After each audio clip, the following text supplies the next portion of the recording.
দেখুন পানিফলের টিক্কা কতটা সুন্দরভাবে বানিয়ে নিয়েছি। প্রত্যেকটা টিক্কা অসাধারণভাবে বানানো হয়েছে। কি করে বানালাম আপনারা পুরো রেসিপিটা দেখতে থাকুন। শম্পা কিচেন উইথ ভিলেজ ফুডে আপনাদেরকে স্বাগত। প্রতিদিনের মতন আবারও চলে এসেছি একটা রেসিপি নিয়ে। আজকে আপনাদেরকে পানিফলের রেসিপি করে দেখাবো।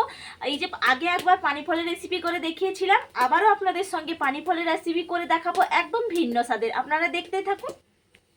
দেখুন উনুনটা ধরিয়ে কড়াইটা চাপিয়ে দিয়েছি। কড়াইয়ের মধ্যে দিয়ে দিচ্ছি পানিফল। পানিফলগুলো আগে ভাপিয়ে নেব।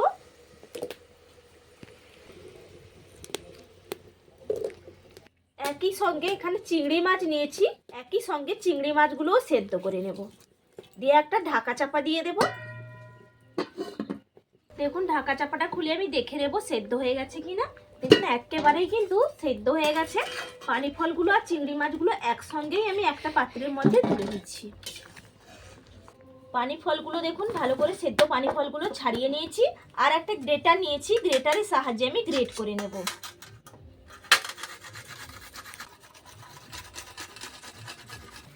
দেখুন আমার গ্রেট করা হয়ে গেছে সবগুলো পানিফল। আর এগুলো কিন্তু খুব একটা বেশি সেদ্ধ করবেন না, হালকা করে সেদ্ধ করে নিয়েছি। এই জন্য গ্রেটটা ভালো করে গ্রেট করে নিলাম। দেখুন কি সুন্দর হয়েছে। এরপর দিয়ে দিচ্ছি সেদ্ধ করা চিংড়ি মাছ, দিয়ে দিচ্ছি লবণ পরিমাণ অনুযায়ী, আর দিয়ে দিচ্ছি পরিমাণ অনুযায়ী হলুদের গুঁড়ি, আর দিয়ে দেব পরিমাণ অনুযায়ী পেঁয়াজের কুচি, দিয়ে দিচ্ছি কাঁচা লঙ্কা কুচি। ভাত দিয়ে ভালো করে মাখিয়ে নেব। দেখুন ভালো করে মাখিয়ে নিয়েছি। এরপর দিয়ে দিচ্ছি এখানে 1 চামচ দিয়ে দিলাম বেসন, দিয়ে ভালো করে আবার একটু মিশিয়ে নেব।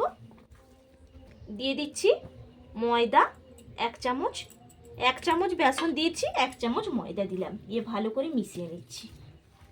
দিয়ে দিচ্ছি অল্প সামান্য পরিমাণে কাশ্মীরি লঙ্কার গুঁড়ো দিয়ে দিলাম, আর দিয়ে দিচ্ছি গরম মশলার গুঁড়ি পরিমাণ অনুযায়ী, আর একটু অল্প জল দিয়ে দেব। তাহলে একটু মাখানোটা ভালোভাবে হয়ে যাবে, শক্ত ভাবটা আর থাকবে না।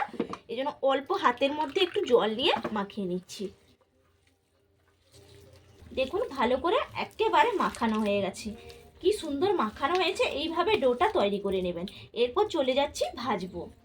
কড়াইতে দিয়ে দিচ্ছি সাদা তেল পরিমাণ অনুযায়ী। তেলটা ভালো করে গরম করে নেব। দেখুন তেলটা গরম হয়ে গেছে। একটু করে হাতের মধ্যে তুলে আমি দিয়ে দিচ্ছি কড়াইয়ের মধ্যে। এভাবে টিকিয়ার আকারে তৈরি করে নেব।